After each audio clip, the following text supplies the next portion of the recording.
I mean, I'm a kid from England who's, and this is fantasy land for me. I mean, this is an incredible thrill. I mean, it's just like having your first hit record, but having an Oscar is wow.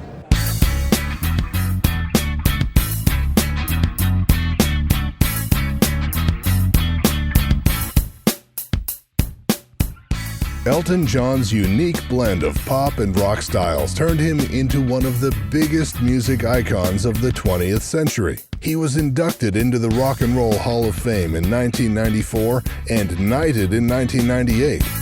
It's a great honor to work with him. He's perhaps the only man of his generation who is still getting better. Elton John's music is the soundtrack of our lives. It'll be around forever. There are kids not yet born who will be singing along to Elton John songs. Just use your imagination. That's the great thing about being a writer, a musician. You get to use your imagination so much. He's had so much success. Let's be honest about Elton John. He's had a tremendous career. He's incredible. He's got Oscar and he's got Grammys, and he is one of the most recognizable names in the music industry. For most of the 70s, Elton John was a hit-making machine, churning out 25 top 40 singles, 16 top 10, and 6 #1 hits. His music has got a timeless quality, and he may be pushing 70, but there's no way he's retiring. And I love that he's a father now too, so I think he's going to carry on his music legacy to his kids. But I also think that he's going to continue working in the film industry, creating soundtracks. His rich tenor and gospel-chorded piano, boosted by aggressive string arrangements, established a unique musical formula while he reveled in an extravagant public image. At the start of the 90s, John confessed the personal costs of that extravagance: drug abuse, depression, bulimia, and revealed as well his impressive fight to regain control of his personal life. I've been given a second chance at living a decent life. I made a complete hash of the first one, and I think the chance I've been given again, not many people get that in life. Plus the fact I had everything in my life that I had to be grateful for. I had everything anybody wanted except personal happiness. To do that, I had to reach the bottom of the depths of my soul and then find myself again. And I came out of it unscathed, which is a miracle, really, considering the positions and situations that I got myself into. And how far my drug abuse took me, and getting a second chance is pretty damn special for me. Since the late 80s, he has been deeply involved in the fight against AIDS, and while his critical stature has varied over the years, his melodic gifts have proved undeniable. He's had tremendous success on Broadway, and there's just no stopping the Elton John legacy. He continues to make new music, make great new music as well. Music is evolving all the time. He wants to change with it. He still has the love of performing, and the audiences love him. So long may Elton reign.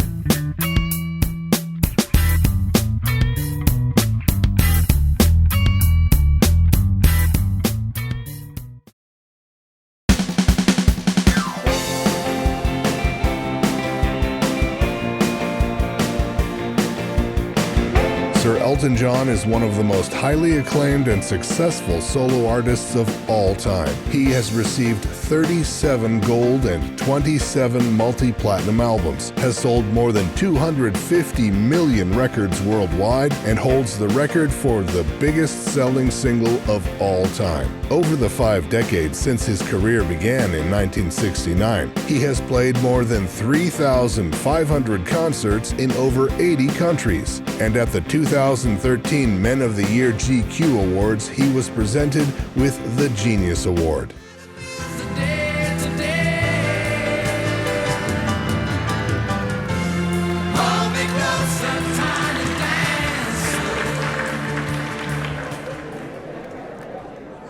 Last night I was an icon, tonight I'm a genius, tomorrow an arsehole.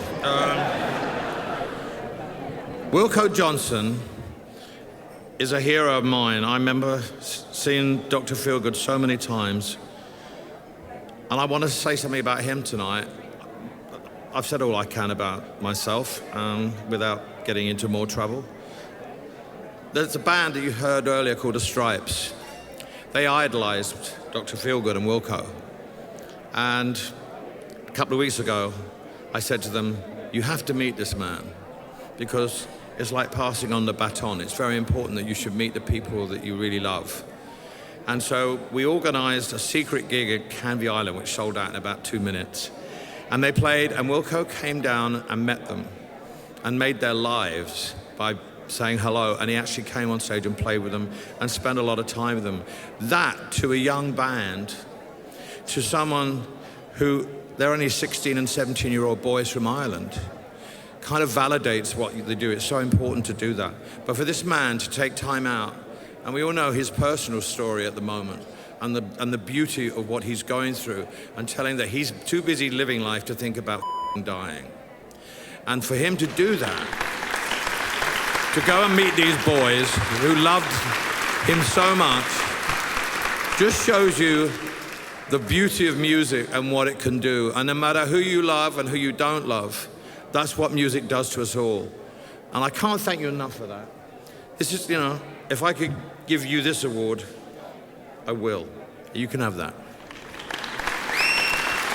You're the genius here. Elton John is the third most successful artist in the history of the American charts, behind only Elvis and the Beatles. He has had 56 top 40 singles in the United States, a total second only to Elvis Presley. He achieved 7 #1 albums in the 3.5-year period from 1972 to 1975, a period of concentrated success surpassed only by the Beatles. Elton is famed for his collaboration with other musical superstars, and one collaboration in particular in 2001 got the whole world talking. Elton John has a long relationship with the Grammy Awards. He's been a very successful Grammy winner over the years, but probably the moment that stands out as most identified with Elton John at the Grammys came in 2001, when he performed a very surprising duet. That was with Eminem, who'd had a huge hit with Dido with Stan. And he'd got a lot of negativity from the homosexual community for being perceived as homophobic, had Eminem. So Elton John decided to perform with him, and so that was a surprise. But she's gone cold and wondering why I got out of bed at all. The morning rain clogged up my window. Oh, I can see it all. And at the end of the show, they embraced. And it was kind of like two worlds colliding, if you will, and showing the uniting, healing power of music. A great musical moment and also a symbolic gesture. Another collaboration that will go down in history was Elton's collaboration with John Lennon in 1974. This I love because this song, Whatever Gets You Through the Night, was the only #1 solo song John Lennon ever had during his lifetime. And John Lennon was very skeptical about the whole song, and you know, Elton John performed backing vocals and harmony, and he just said, this is gonna be a #1 single for you. John Lennon didn't believe him, and he said, if it does go #1, I will appear at one of your concerts. Well, the song went #1, and John Lennon showed up at Elton John's Madison Square Garden performance, and together they performed it live, and it was John Lennon's last major concert appearance. The appearance of John Lennon at Elton's concert remains the single most memorable concert for Elton, his band, and crew, and virtually everyone else who was lucky enough to be there. Elton John has had a career like no other, and to truly gauge the magnitude of his unique journey, we have to start from the beginning.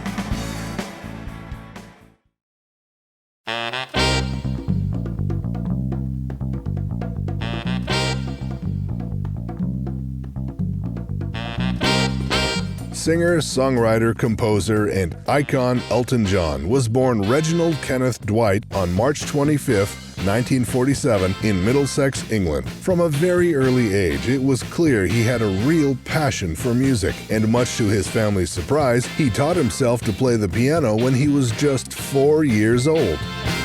Music dominated Elton John's childhood. From the age of 8, he was singing and playing piano at family gatherings and public spaces. He was raised in his maternal grandparents' house, so he had a very unique beginning and very different name than what we're used to. He soon proved to be a great talent, winning a scholarship to a youth program at the Royal Academy of Music in London. Even though he was being taught Bach, Bill Haley and the Comets was another great interest of his, so he was listening to classic early rock and roll as well as classical music, and as his style developed, it was a kind of fusion of the two. So he was classically trained, but he had an ear for popular music. Elton had a difficult relationship with Father Stanley Dwight, a member of the Royal Air Force. His parents divorced when he was only a teenager, and he and his father frequently argued about which direction Elton's life was going in.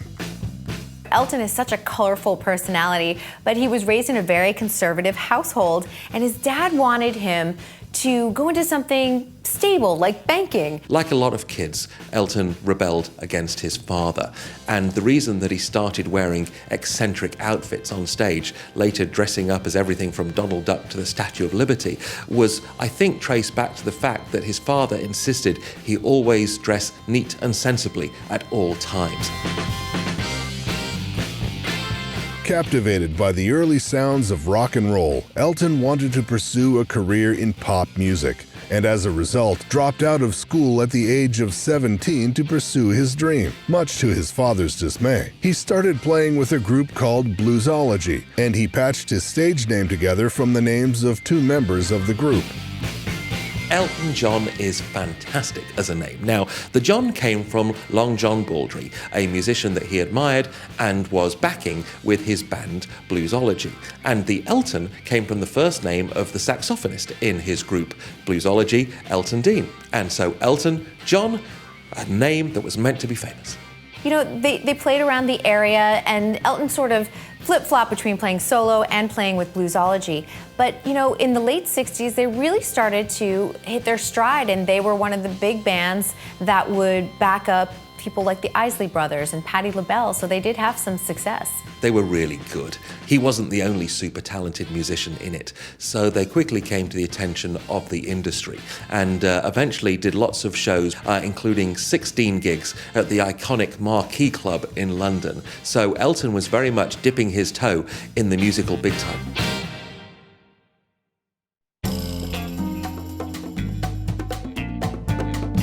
Responding to an ad in a music trade weekly in 1967, Elton John auditioned for Liberty Records. The Scouts liked his performance, but not his material. Lyricist Bernie Taupin had also replied to the Liberty ad, and one of the Scouts gave Elton a stack of Taupin's lyrics.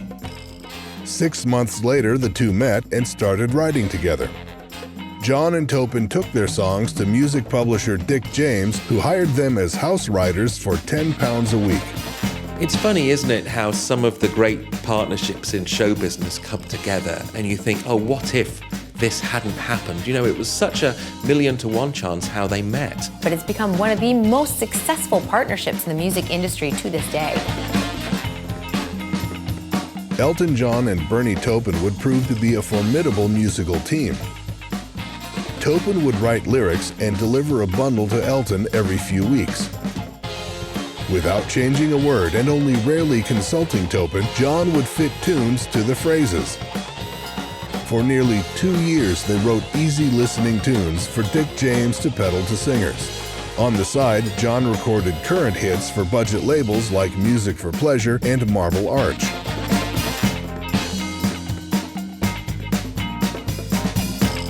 Seeking advice from another music producer, Steve Brown, Elton John and Bernie Taupin started writing rockier songs. The first was the single I've Been Loving You, produced by former Bluesology guitarist Caleb Quaye.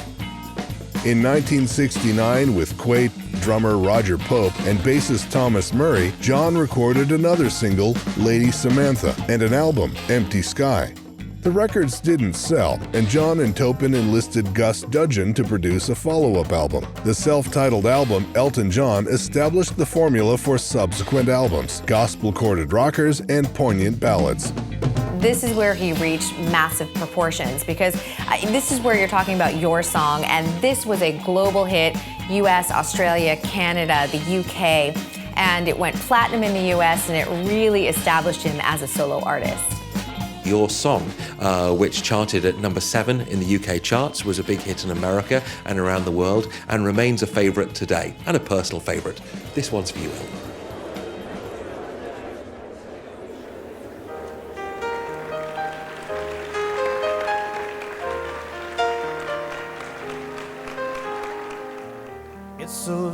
bit funny, this feeling inside. I'm not one of those who can easily hide. I don't have much money, but boy, if I did, I'd buy a big house where we both could live. If I was a sculptor,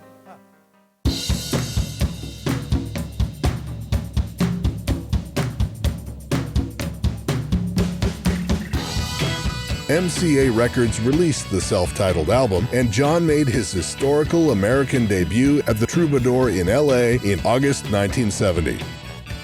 Kicking over his piano bench Jerry Lee Lewis style and performing handstands on the keyboards, John left the critics raving. Your Song carried the album to the top 10 of the American charts, and with extensive radio play, sold even faster and reached number 5.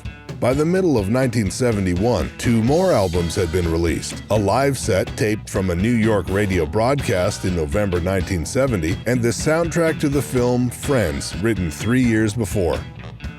Elton John was the first act since the Beatles to have 4 albums in the American top 10 simultaneously. Madman Across the Water came out in October 1971, boasting hits Leave On and Tiny Dancer. The album Goodbye Yellow Brick Road was released in 1973. This album, Goodbye Yellow Brick Road, was massive for him. It was number 1 in 4 different countries. It's been certified 8 times over, a platinum album. You have to realize, like, as a solo artist, you are reaching extraordinary heights. Benny, Yellow, Saturday Night, Candle. I don't even need to fill in the rest of those titles. All 4 of those were on his Goodbye Yellow Brick Road album. It's almost like a mini greatest hits package all in one. It's incredible, you know, he just had hit after hit after hit after hit, and that was the launch pad to a golden era. In the mid-70s, John's concerts filled arenas and stadiums worldwide. He was the hottest act in rock and roll. It's very rare for singers to be both critically and commercially adored, but that's what happened to Elton John from 1970 to 1976, because his records were right up at the top of the charts, but the critics loved him too. It was a golden period. If you really think about it, Elton John was untouchable, not only in the UK and the US, but globally. He just had so much success, album after album, single after single. He really had an incredible career during that time, and his creativity was at its peak. After recording Captain Fantastic and the Brown Dirt Cowboy, the first album ever to enter the charts at number 1, John overhauled his band. New members were brought in. Captain Fantastic and the Brown Dirt Cowboy reached number 1. But that's not the interesting part about it. It's the fact that it stayed at the top of the charts for 7 weeks, which was the first album to ever do so. And that was exciting for Elton John and his career. It's been certified 3 times platinum, so it's been a very successful album for him. With his new band in place, John introduced the lineup before a crowd of 75,000 people at London's Wembley Stadium in the summer of 1975. And during this golden period, he played one of the greatest shows of his life. 1975, Wembley Stadium, 75,000 people turning out to see Elton John in concert. I mean, now we traditionally think of Wembley Stadium in London as the venue for these huge concerts, but it was a new thing then, and Elton proved that you could fill a football stadium for a rock concert.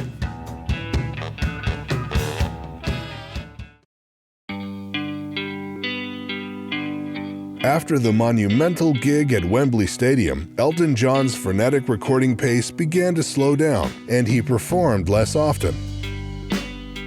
A live album, Here and There, had been recorded in 1974. John's biggest hit in 1976 was the number 1 Kiki Dee duet, a single from the downbeat Blue Moves album. Sorry Seems to Be the Hardest Word reached number 6. In November 1997, John announced he was retiring from performing. He secluded himself in any of his 3 mansions, appearing in public only to cheer on the Watford Football Club, an English soccer team that he later purchased. Many speculated that John's retreat from stardom was prompted by adverse reaction to his 1976 admission in Rolling Stone that he was bisexual. In 1979, accompanied by Ray Cooper, John became the first Western pop star to tour the Soviet Union. He then embarked on a 2-man comeback tour of the U.S. in smaller venues. Elton John returned to the singles chart with Mama Can't Buy You Love, a song from an EP recorded in 1977 with Philadelphia soul producer Tom Bell. A new album, Victim of Love, failed to make an impact on the charts, and by 1980, John and Taupin reunited to write songs for various labels, and the single Little Genie reached number 3. At a free concert in New York Central Park, an estimated 400,000 fans turned out, and it was later broadcast on HBO.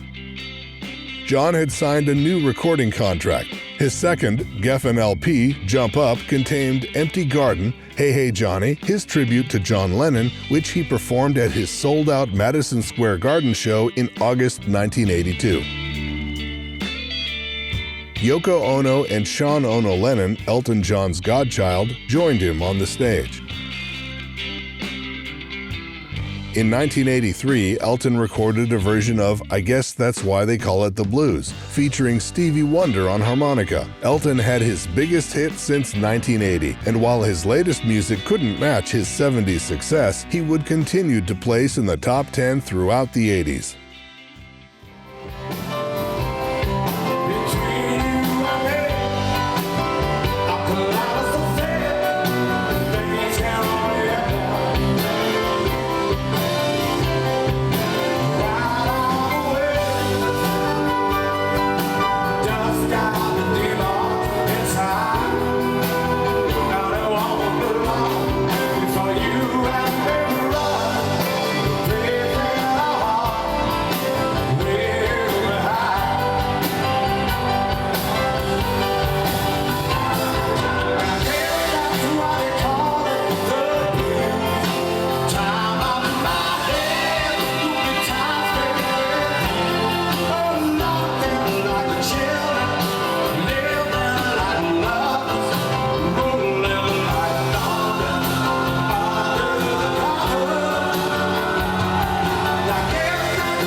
The 80s were years of personal turmoil for Elton John. In 1984, he surprised many by marrying studio engineer Renate Blauel. While the marriage lasted 4 years, John later maintained that he had realized that he was gay before the marriage. In 1986, he lost his voice while touring Australia and shortly thereafter underwent throat surgery. And it soon became clear that it wasn't a case of, well, in 3 or 4 days it'll be fine, Elton, don't worry about it. He needed surgery.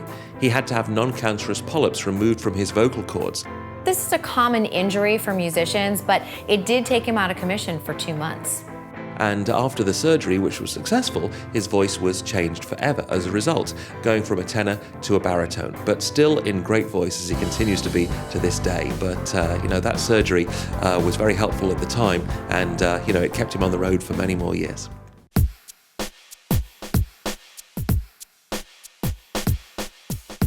John continued recording prolifically, but years of cocaine and alcohol abuse were beginning to take their toll. In 1988, John performed 5 sold-out shows at New York's Madison Square Garden. His final concert, his 26th, breaking the Grateful Dead's career record of 25 sold-out Garden appearances. In later interviews, he deemed 1989 the worst period of his life, comparing his mental and physical deterioration to Elvis Presley's last years.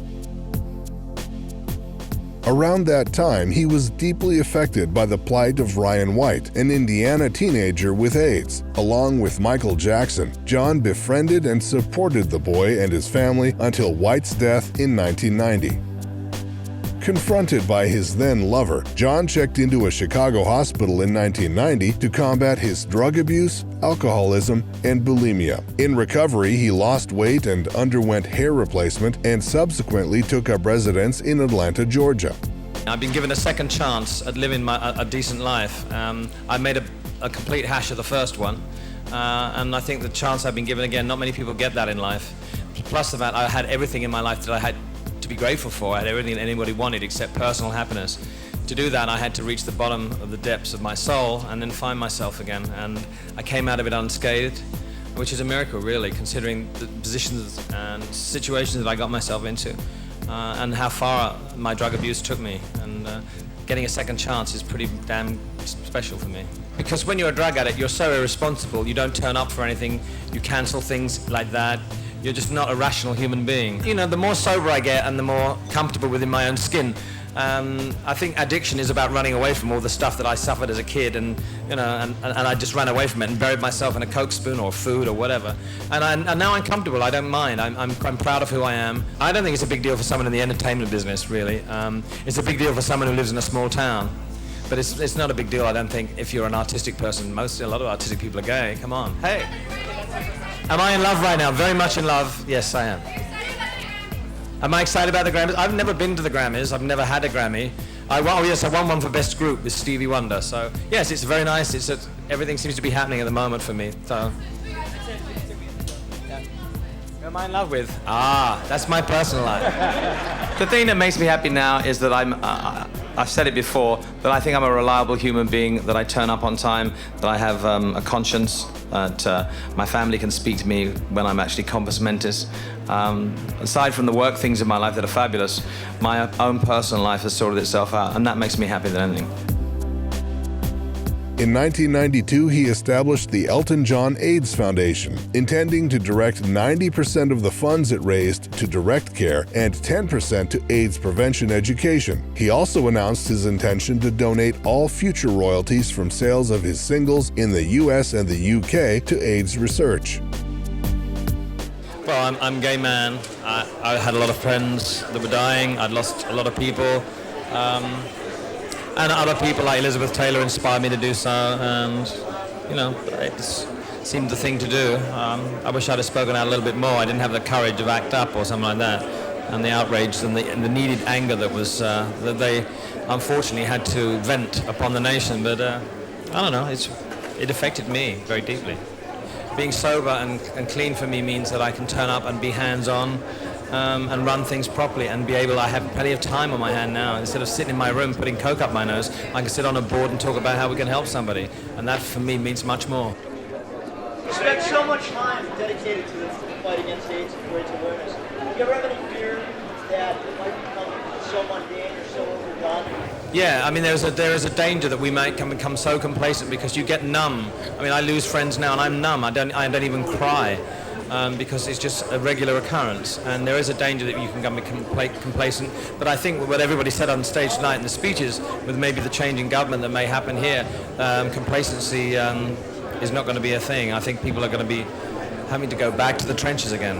We just need to be as continuous, being compassionate. We need to educate people even more. Education is so important. If you educate people, it eventually gets through to them, numbers go down. In England, when the AIDS epidemic first happened, the government over there, we had one of the best education schemes. The numbers went down, and then they said, oh, the numbers are falling, so we won't educate people. The numbers went up again. You've got to continue to educate people. I think it's important in my life to have something else to do other than be Elton John, and to be so self-absorbed all the time. And what am I going to do? What am I going to write? What am I going to record? Where am I going to tour? I have to have something else to concentrate on. Before I used to have a soccer club, and I did that. And now now I've sobered up, cleaned my act up, I decided to give, as I said on Thursday night, I've been given a second chance at my life. I deserve to do something good for me, to give something back, and it's just something I feel I have to do. It's been a charity that's been very near and dear to his heart. In fact, each year he throws an Oscar viewing party in Los Angeles, and it's one of the hottest parties to attend. People get all dressed up, they walk the red carpet. If they're not at the Oscars, they're at Elton John's party. So Elton, you obviously have many talents. Party thrower is also one of them. How does it feel? Well, I love throwing a party, and I love having a great party, and we're having a great party in there tonight. You know, we're slapping people around the face, trying to get them to wake up. Well, come on. It's just like it's hard to sit there for 4 hours. I mean, luckily we had enough food to last. I mean, yeah. Forget Y2K. This was an even bigger problem in here tonight. Is there one particular person who you hope does make a stop by here at the party? Well, anyone from American Beauty, because I voted for it, and I just thought it was by far the best film. And also anyone from Topsy Turvy, Mike Leigh, who I think should have been nominated as Best Director, and it should have been nominated as Best Film. Probably one of the greatest achievements of filmmaking in the last 10 years, that movie. So yeah, they did win a few awards. They won 2 awards, which I'm very. They won costume and makeup. Yep, and I'm very, and he deserved to win many more. That's great. And then, can I get your opinion on who do you think was this year's Oscars it girl? Well, I have to say Hilary Swank. She's the most beautiful girl. Fantastic. I'm very happy for her. Yeah. Good job. Thanks. Thank you so much. If you think back to that great song with Dionne Warwick and Friends, That's What Friends Are For, that was one of his many songs which has donated money to AIDS charities. It's very much been his cause, and he's been a champion.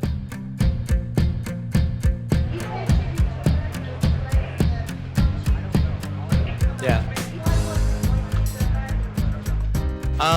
I don't know. I came here in 1970, and I played the Troubadour Club, and I never slept with someone of my own sex, and I went to San Francisco and did it, and I've always wanted to, and I suppose it's because, if you're being honest, you're away from home and you feel as if you can do that. A lot of gay people are afraid of having sex in their own area because they don't want to be, they're afraid of being found out or whatever, and that stigma that goes with that, so they go somewhere else to do it. It's a horrible thing. You have to run and hide from yourself, and maybe I was doing that, but I'm sure glad I did. Also in 1992, he released the number 8 album, The One, his highest charting release since 1976's Blue Moves. And John and Taupin signed a music publishing deal with Warner Chappell Music, an estimated $39 million, 12-year arrangement that would give them the largest cash advance in music publishing history. Later that year, at the Freddie Mercury Memorial and AIDS benefit concert at Wembley Stadium, John duetted with Axl Rose on Queen's Bohemian Rhapsody, a reconciling gesture given Rose's previously homophobic reputation. Elton John collaborated with Tim Rice on music for the animated film The Lion King. The soundtrack featured Can You Feel the Love Tonight, an Academy Award winner for Best Original Song and a Grammy winner for Best Male Pop Vocal Performance. At the Academy Awards ceremonies, John acknowledged his domestic partner, Canadian filmmaker David Furnish. Wow. That year's 5 Oscar nominees for Best Motion Picture Song, 3 of the nominees were from The Lion King. The one that won was Can You Feel the Love Tonight? It meant that Elton took home an Oscar to add to his many music trophies, and well-deserved too. And what an afterlife The Lion King has had. It later, of course, got adapted into a stage musical and continues to be a smash hit on Broadway, in the West End, and around the world. Belated birthday, by the way. Thank you. What a birthday. Now, we know that, they're all your children, but was there one of them that you were kind of rooting for over the others, or would... I think Can You Feel the Love Tonight, I thought would be, if any song was going to win it of ours, that would be the song. So I'm glad that one won it. It was the biggest hit, and I think the best song of the 3. Great Tarmac is VTM Belgium. What's the difference between writing songs for live actions instead of animations?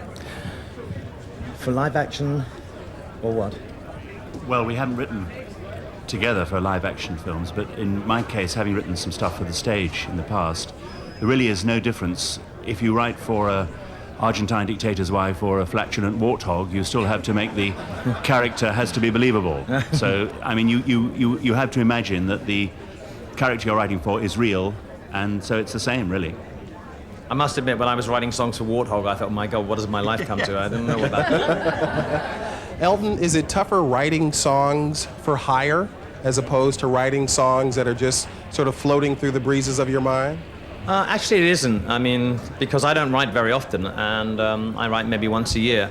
And these songs were written an awful long time ago. They were actually written at the same time as I was writing songs for the One album in 1991. So it was, you know, I was writing those songs at the same time. So no, it's no different to me. It was more maybe more of a challenge because I was writing it with kids in mind, which I don't normally do when I'm writing for myself. What were some of the qualities in the animals or the storyline that moved you to translate it into music? Well, the original storyboard was so appealing, and it changed so much. When you write for an animated feature, they want the songs more or less straight away so that they can pin certain sequences around the songs. And it was very easy for me, actually, because I just had to write the melody. Tim had to do about 50 rewrites on each song. But it was just you knew that it was going to be humorous. You knew that it was going to be, the end product was going to be of a certain quality. So there wasn't that much of a risk involved, I don't think. So, Elton. Yeah. You've had a lot of success, a lot of acclaim over the years from your music. At this point in your life now, what does that thing in your hand really mean? This is one of the most exciting things has ever happened to me. I mean, it's just, I never thought in my life I would ever be holding one of these. And it's a big thrill and a big kick. I mean, because I'm a musician, I'm not in film, so I mean, just to get an Oscar is just quite astounding. I'm very thrilled. Elton, you've performed in huge arenas, you've performed on very important occasions, but this is the Oscars. Yeah. How did you get ready for this? What did it mean to you, and what did it feel like up there? Well, I've been here since 2 o'clock, so actually I didn't get nervous until I put my clothes on, and then I really started to get a little nervous.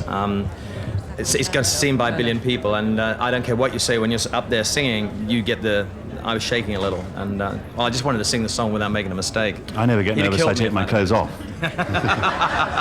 Elton. Yeah, of course. I mean, I'm a kid from England who's, this is fantasy land for me. I mean, this is an incredible thrill. I mean, it's just like having your first hit record, but having an Oscar is wow. He's already got one, so it's not, you know. Elton, do you think that writing for Lion King and the popularity of Lion King, the music, secures your position for the next generation? Well, I just said in the other room, I get accosted now by 6-year-olds at airports saying we love the Lion King, which I find really sweet because that's what we wrote the music for and the songs. I think, sparing his blushes, his music is pretty secured for the next few generations anyway, so. Elton and Tim, following in the footsteps of Beauty and the Beast, would you like to see this story and your songs go to Broadway? The Lion King? The Lion King, I don't think so. I don't think so, no. Can you imagine having to play the lion? I mean, and we'd have to audition 2 guys for every part. Yeah. I wouldn't mind that. Hello, wait, hello, wait, excuse me. Right here. Hello. Hello. For me. Whoa. Hello. Cut. Hi. Could I just get you both to hold up your Oscars for a shot? Sure. Okay. Yeah. Yes. I have a question for Tim. Tim, we've spoken after you've won Grammys, and now we're speaking after you've won Oscars. What's the agita like on a day of the Oscars, the build-up, as opposed to the agita on the day of the build-up to the Grammys? I think one has to say the Oscar is the big one, particularly that all around the world. In England, everybody knows what an Oscar is, and with great respect to the Grammys and the Tonys, which are wonderful awards, I'm not sure that they have quite that instant buzz all around the world. So this is the one. People always say to me in England, you know, where's your Oscar? They don't say, where's your anything else? Well, not any other award. If I have a good day, they maybe want to see other things. But this is the one that really matters. So I'm dead chuffed. Now, you're both best known for your writing with each of you other partners. Yeah. Now, talk about this partnership. How does this work out? Well, actually, Tim and I had collaborated on an album of mine called Jump Up in 1982, the song called The Legal Boys. So we've known each other for ages and ages and ages. Bernie Taupin, who I write with constantly and I've been writing with for 28 years, will be the first to admit that it's not in his line of writing, this kind of work. And so he would not be interested in it. So it gives me the opportunity to write with other people, as he's had in his life. I don't think our relationship, which is a very special relationship for me, our relationship, would have lasted if we hadn't had the freedom to work with other people. And I think it's healthy for that to happen. And I'm delighted to work with Tim. I'm thrilled to work with EJ here, obviously. Oh, I see. When they said you won, what did you instantly feel? And on somewhat calm reflection, is there anything more that you would have said up there when you accepted? Well, I think I made a bit of a cock-up in my speech. I didn't quite hog it for long enough. No, it's funny because some people make wonderful speeches and go on a long time, and one dreads really being boring. And I thought this year I'll let Elton get on quickly. So, I mean, you can go on forever thanking your dog, you know, this, that, and the other, but Elton had something important to say which worked well, and I just wanted to say I'm grateful to all those who helped. The same for me. I mean, I just wanted to be concise and quick and get out. I mean, nothing's more boring than someone going on and on and on and on. Right? Like you are now. Like me, yes. Elton, I want to know if this is addictive now. You're holding onto that statue so tightly. Are you going to write more music for movies? Yes, absolutely. I mean, I wrote music a long time ago for a movie called Friends, and then I said no, never again. But I think now, yes. I mean, it saved me from touring so much. Live action, I'd love to do live action. I'd love to write a musical and maybe more animation and other things as well. Thank you very much. Thank you. The new album was made and finished last May, but because of the success of The Lion King and the film and the album, we've put it under wraps. It's now coming out in March. It's called Made in England, and it was made in England. I'm very proud of it. I think it's the best thing I've done for a long time. And, you know, to follow up the line, to have The Lion King be so successful and then have my album coming out, if I don't make a success of it and it's no good, then it'll fall on its, you know, it'll find its own place. But I've been set up pretty well by this movie. I can't complain. My career at the moment hasn't been any better than this.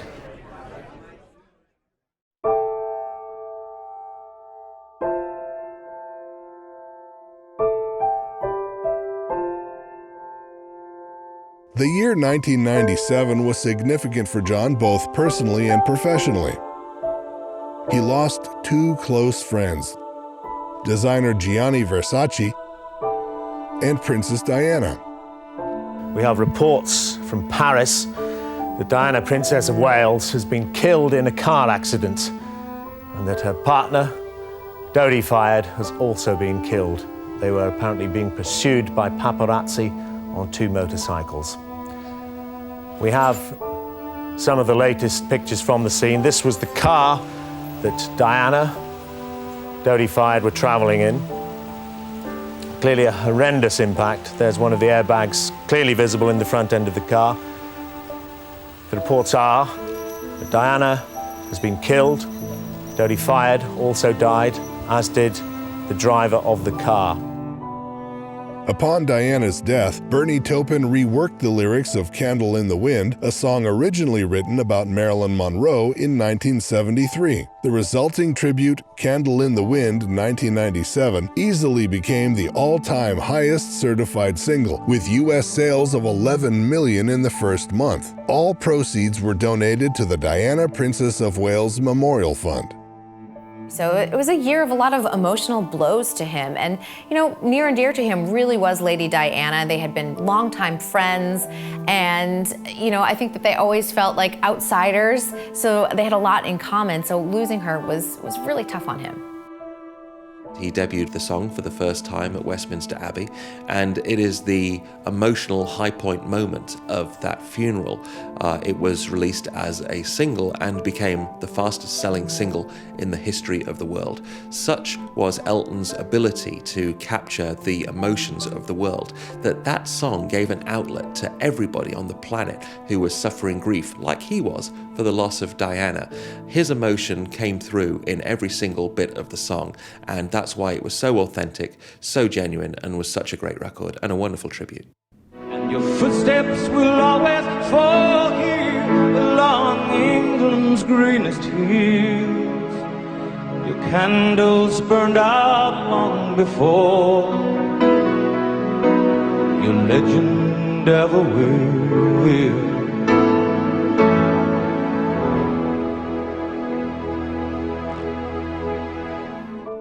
it was a really hard performance for him. He had no idea. I mean, he said in later interviews, he had no idea how he was going to make it through. And in fact, he can't even watch that video. He'll go back and like see a snippet of it, and it just brings him back to that time and that sadness, and it's something that he just doesn't want to remember.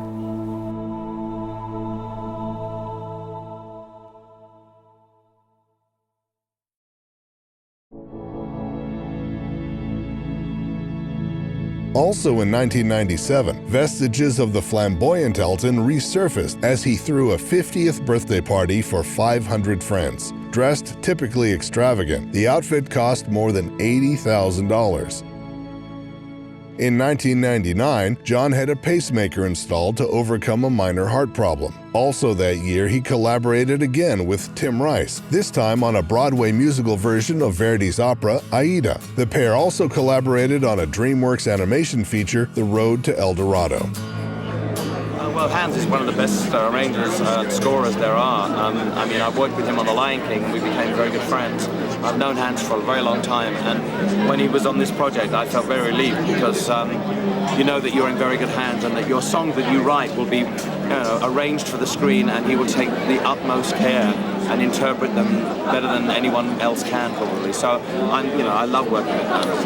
What's the challenges for you of writing a musical such as this, as opposed to your own songs, which we all love? Well, this you have to follow a storyline. It's actually much easier to write a song when you've got a storyline because you're writing for characters. When you're writing a song, say if I'm writing with Bernie Taupin and he gives me a lyric on a page, it's a one-off adventure story. This all ties in, so you've got a link. And you've got to write 5 or 6 songs that go into the movie and that are cohesive. So it's actually easy, much easier to write for a stage show or an animated movie because you've got a story and you've got characters and you know what those characters are. Everyone has said they're here to see Elton John or to hear his music. What are you here to see tonight? I haven't seen the film finish, so I'm here to see the movie. Thank you. Okay, thanks.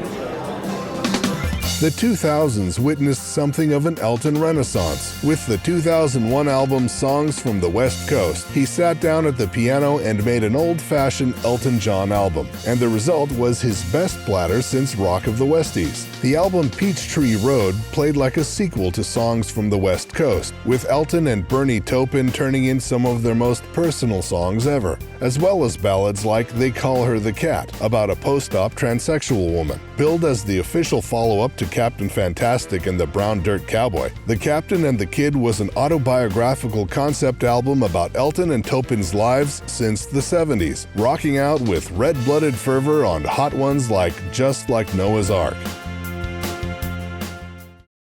Has the message changed as awareness has grown about HIV and AIDS? No, the message hasn't changed, but the message has to be repeated often and over again. We see such a rise in the infection rate in America recently, and it's like, oh God, not again. And it seems to be that every 10 or 11 years you have a new generation of kids that come up and you have to start all over again with them, which is really boring, but it's necessary. But it could all be saved if we could get into schools and educate kids about HIV, but it's never been the case in this country, and that has to change. Why is Oscar night a good night to Because he gets so much publicity, and we get so much publicity, and people are in a good mood, and they give us lots of money, which is fabulous. And one of the most glamorous nights of the year. Yeah. I mean, everybody loves the Oscars, so it's a great backdrop for a party. Anyone you're really rooting for to win it? Kate Winslet for The Reader. Yeah. Elton John married his longtime life partner David Furnish in a civil ceremony on December 21st, 2005, the same day the Civil Partnership Act 2004 went into effect.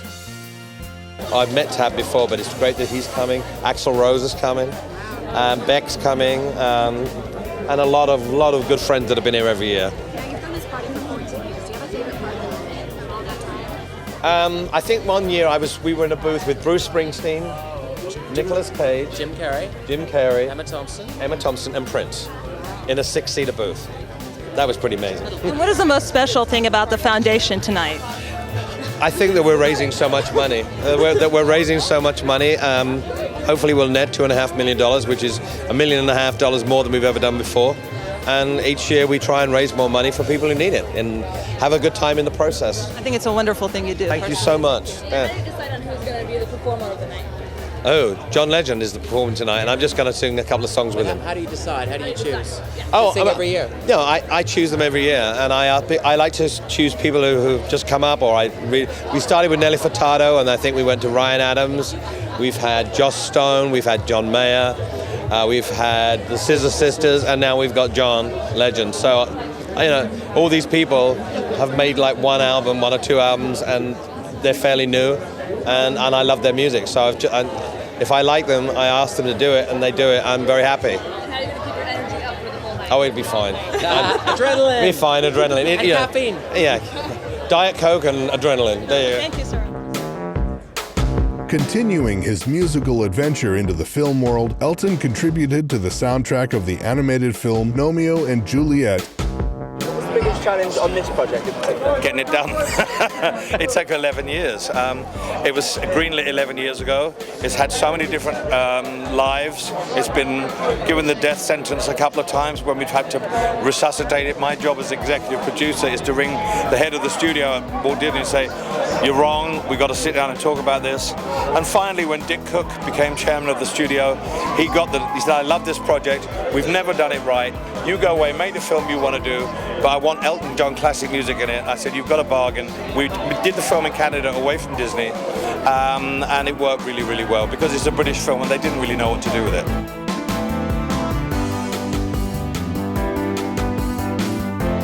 I want them to be able to think, I'd love to see that again.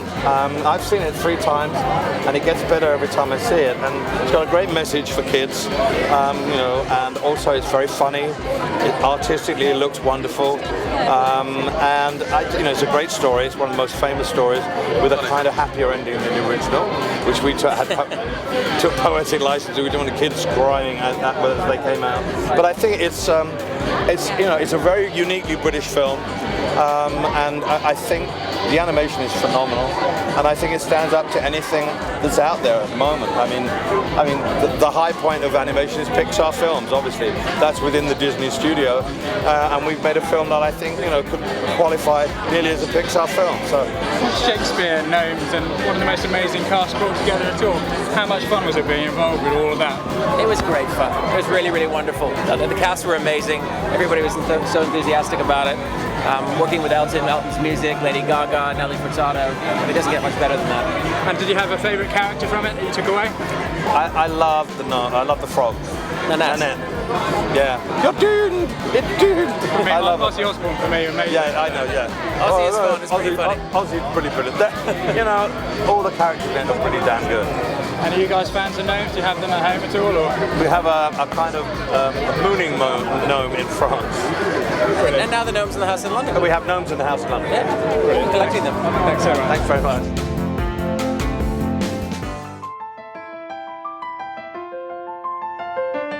With help of a surrogate, Elton John and David Furnish welcomed their first son, Zachary Furnish John, in December 2010, and welcomed their second child, Elijah Joseph Daniel Furnish John, in January 2013. 9 years after their civil ceremony on December 21st, 2014, the couple wed after laws allowing gay marriage took effect the same year in Britain.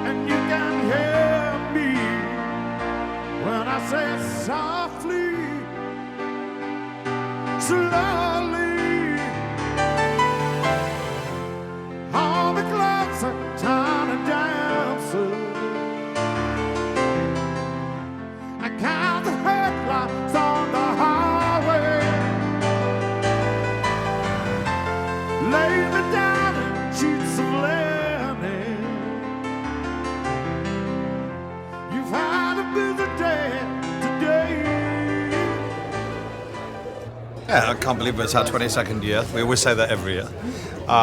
It's an amazing achievement. We're very, very privileged to be able to do this, and we're very grateful for the Hollywood community for supporting us. Well, I just feel like, I'm the biggest fan in the world of him. Me and my mom, we love him to death. So anytime I can come out and, support something that he's, ahead of is really special. They've supported us amazingly well for 22 years. And it's important that they do because this is one of our main fundraisers of the year. And so it's an important thing for us as a fundraising organisation. And also it raises a lot of money for people who desperately need it. AIDS is a terrible disease.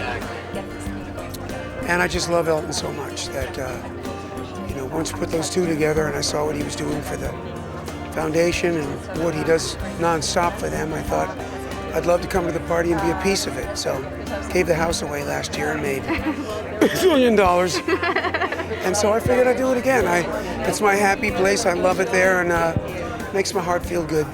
Well, it's just amazing what he does. I mean, every single year, it's like all the celebrities come out, all the winners come out, and they come and they support him. And he's just been such a compassionate person, and the work that he does is just so amazing. It's really beautiful. He always gives back.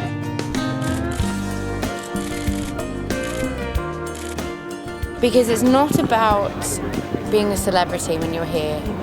It's about the charitable work that Elton does and the lives that he saves, and you get to wear a pretty dress at the same time.